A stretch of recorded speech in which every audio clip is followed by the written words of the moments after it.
Assalamualaikum warahmatullahi wabarakatuh. Halo anak-anak ibu semuanya, apa kabar? Semoga anak-anak ibu dalam keadaan sehat ya. Hari ini kita akan belajar tema 4, berbagai pekerjaan, subtema 1, jenis-jenis pekerjaan, pembelajaran 6. Tapi anak-anak ibu yang belum subscribe, jangan lupa subscribe, komen, dan like agar tidak ketinggalan pembelajaran ibu berikutnya. Terima kasih.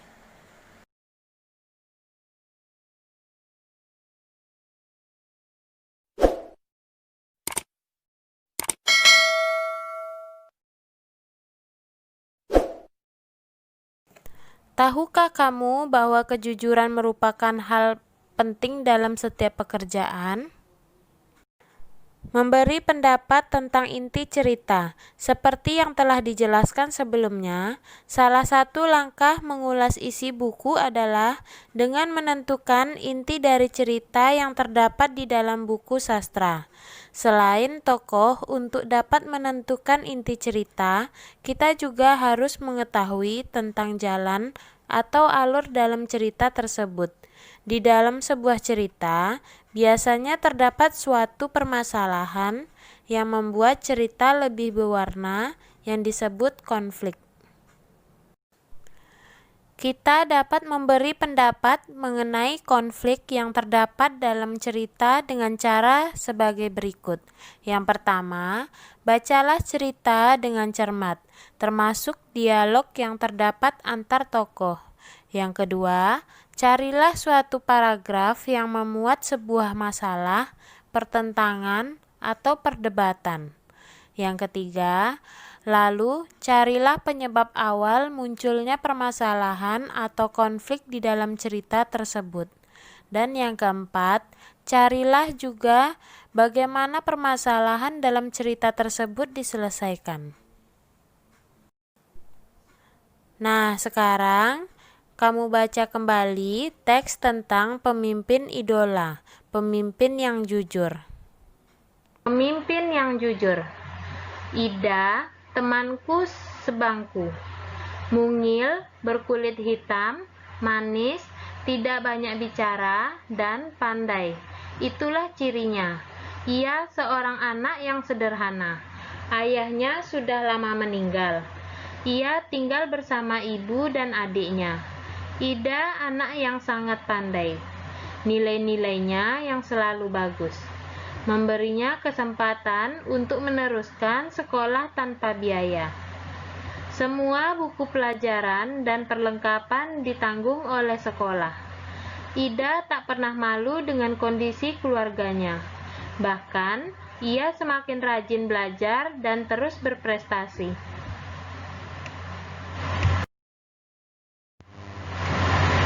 Ida juga selalu menjadi tempat bertanya jika teman-temannya mengalami kesulitan dalam pelajaran. Teman-teman memilih Ida sebagai ketua kelas. Pandai, tenang, dapat berkomunikasi dengan baik, serta mampu menjaga ketertiban kelas menjadi modal utamanya. Hari ini, Ibu Tati mengingatkan tentang ulangan matematika. Sebagian siswa tidak siap, termasuk Gugut, si jagoan bola, yang duduk di belakang kami. Waduh, saya belum belajar, Bu. Kemarin saya seharian bermain bola sampai sore. Pulang ke rumah langsung tidur, Bu, protesnya.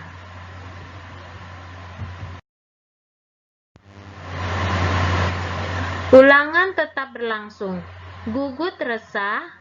Ia menengok ke kiri dan ke kanan. Tiba-tiba ditendangnya kursi Ida dari belakang. "Shh, Ida, bantu aku dong. Geser sedikit ke kiri, agar aku bisa melihat jawaban di kertas ulanganmu," pinta Gugut. Ida bergeming. Ia hanya menggelengkan kepala pelan, tanpa menengok ke belakang. Gugut mengganggunya lagi. "Ayo dong Ida, sekali ini saja. Nanti aku beri kamu uang 10.000 rupiah." Kamu bisa jajan kue di kantinnya, rayunya.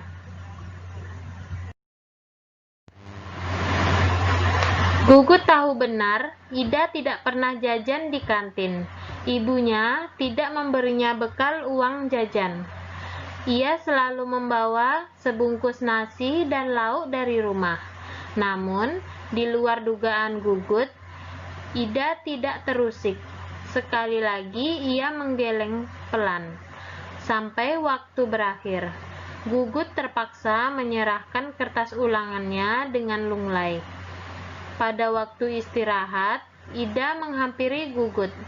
"Maaf ya Gugut, aku bukan tidak ingin membantumu. Menyontek dan memberi contekan kepada teman adalah perbuatan tidak jujur. Bahkan, perbuatan tersebut bisa dianggap sebagai korupsi kecil-kecilan," katanya kepada Gugut.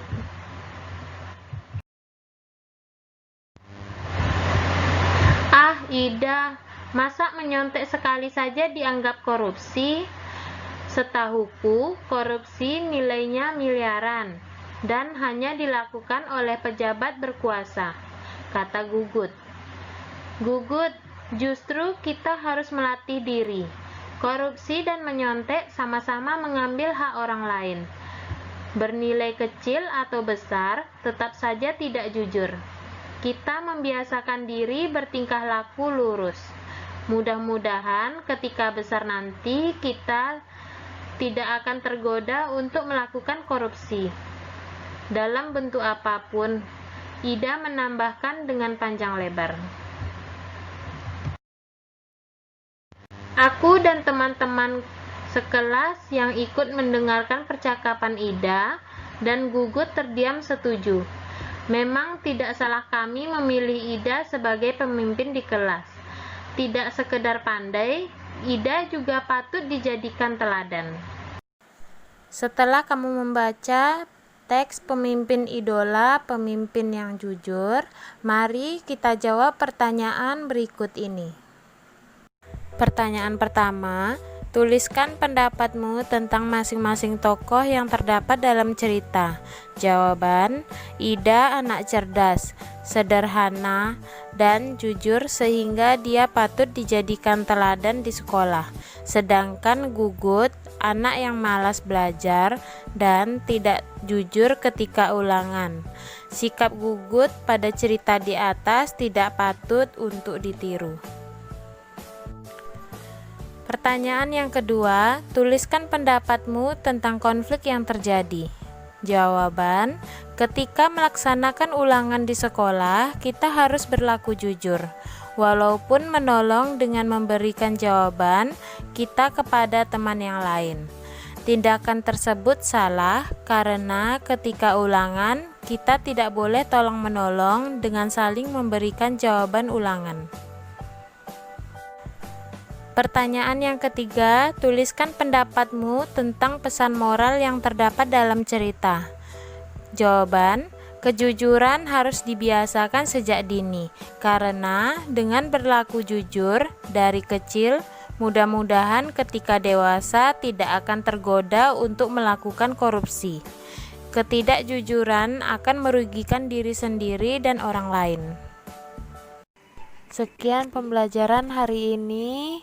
Mudah-mudahan apa yang Ibu sampaikan mudah dimengerti dan dipahami. Ibu akhirin dengan Assalamualaikum warahmatullahi wabarakatuh.